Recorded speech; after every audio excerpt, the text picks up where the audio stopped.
Salt Houses is a novel written by Hala Alyan, a Palestinian-American author, and published in 2017.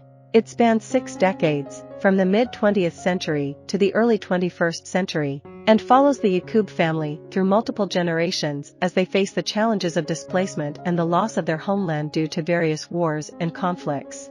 Each chapter offers a different perspective, allowing readers to experience the narrative through the eyes of different family members. The title of the novel, Salt Houses, symbolizes the transient nature of the characters' lives. Hala Alyan visualized their numerous dwellings over the years as fragile structures made of salt, vulnerable to being washed away by the tide of change. The story begins in 1963, on the eve of Alia's wedding to her beloved fiancé, Atef. As is customary, Alia's mother, Salma, divines her daughter's future using the remains of a coffee cup. Unfortunately, the prediction foretells a life filled with instability, travel, luck, but also unpredictable challenges and loss. Salma keeps this revelation to herself, but events unfold in accordance with her vision. The Yacoub family, part of the Palestinian middle class, resides in Nablus, but their journey begins in Jaffa, Salma's original hometown. Displaced during World War II in the 1940s, Salma sought refuge in Nablus.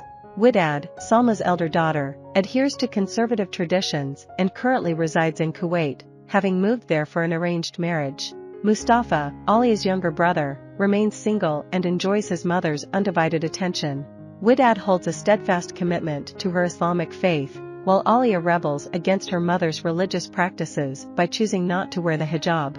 Mustafa, on the other hand, struggles with his faith but finds solace and a sense of identity within the community of his mosque. Unfortunately, he becomes increasingly entangled in a web of rebellion and anger, gradually descending into radicalism and extremism. There could be a way out for Mustafa if he were to consider marrying Aya, a woman from a working-class background. However, he believes that Salma would disapprove of such a match and instead channels his energy into violence. Tragedy strikes in 1967 during the Six-Day War when Mustafa loses his life in the conflict. In the aftermath of the war, the rest of the family is uprooted from their homeland. Salma, Alia, and Atef leave Palestine and settle in Kuwait City. Their displacement intensifies their feelings of rootlessness and the loss of their cultural identity.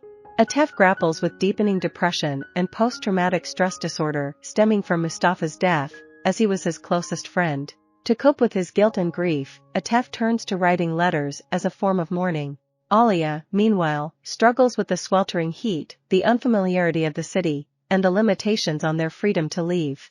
Though they possess certain privileges, being spared the hardships of refugee camps and having the means to move comfortably from place to place, the profound loss of their home weighs heavily on their hearts. Nevertheless, fueled by their love for each other, Alia and Atef gradually build a contented life in Kuwait. They raise 3 children, 2 daughters and a son, and confront the challenges of the changing world in the 1970s, grappling with the complexities of parenting in a society influenced by Western ideals.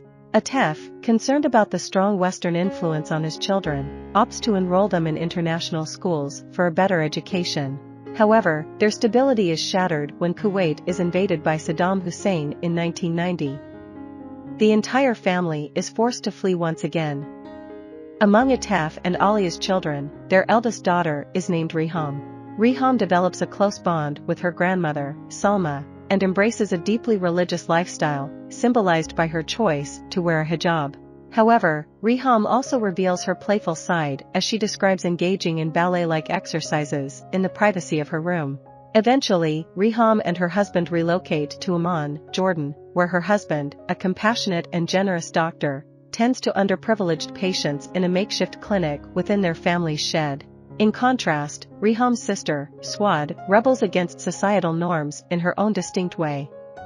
Rather than seeking a new life within the Middle East, Swad sets her sights on Paris. Eventually, she and her brother, Karam, settle in Boston, United States.